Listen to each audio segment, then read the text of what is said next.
Hey guys, it's Jeff. So coming up, this is going to be just a quick overview of my AK-47. This is the Wasser 10, all of the modifications that I've made to it, and why I've made the modifications that I've made. Coming up after this.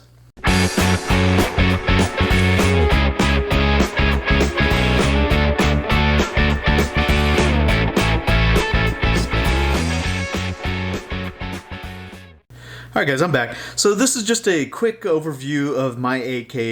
If you're familiar with my channel and you've watched some of my content over the years, you saw that there was an event that had occurred last year. It was called Kalash Bash 2019. It happened in southeast Texas, in between San Antonio and Houston. And it was a really cool event where people got to bring out their AK-47s and AK-47 variants and compete against other minded folks who also were running AK-47s. And there were the high speed competitors, and there were the guys, just the average Joes out there with their AK-47s. And it gave them an opportunity to, under stress, under pressure, run their AK-47s to see what they were capable of doing. And so I took this gun to that event, and I learned a lot about the gun while I was there, and some of the, just the tactile feedback that you get and how you're holding it and how you can quickly get on target encouraged me to make some modifications to this rifle. And I just wanted to kind of cover those real quick with you because this guy's got a new home now, and I just wanted to, this will be the last chance I get to do this video for you. So this started off as just a Wasser 10, just your average Wasser 10. I've done a video on the Wasser 10. You can see that video here. I'll link a card to it.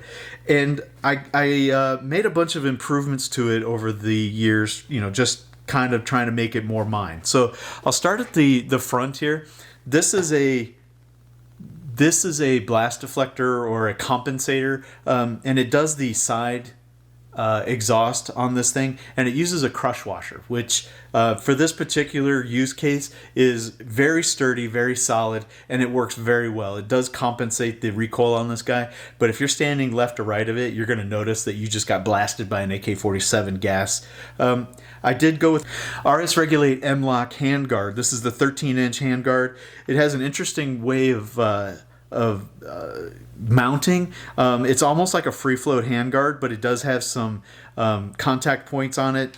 And you'll notice on this side, I didn't get rid of the sling loop on the Wasser. I didn't want to cut that down. So they do offer one that has a relief cut on it. However, that area of the gun gets extremely hot if you're doing anything kind of forward, doing a forward grip on this guy. So I did put a piece of just polymer panel here, and I ground it down just to kind of smooth it out a little bit. This is more for function than it is for aesthetics, because I do like to go a little bit forward on my guns whenever I'm pressing them out. Then on top here we have the Ultimak. You're probably familiar with the Ultimak, and this is where you can run a forward optic, red dot. I've got some great videos where I'm doing some torture tests on some low budget 20mm optics. You can follow that up here as well. But the Ultimak is a really good mounting system for the forward mount. It has these 4 screws. It holds together. It has a banding strap underneath there, 2 of them, and it holds very tightly against the barrel. So it's not a free float. Neither one of these are free float. They're very connected to the barrel, and any shock waves that the barrel do generate will transfer through to these 2 mount points. However, it does retain zero very well. It's not an issue. Then moving back a little further, we have I added this charging handle. This is the charging handle that bolts on to the existing charging handle. So if you ever decide to go back to the normal, this is just Loctited on. It's been very stable once I got it in place. And I'll add a link to the manufacturer. I can't remember the manufacturer right off the top of my head, but it'll be in the comment section below. And then, just typical Tapco, works very well. You don't care about the mag.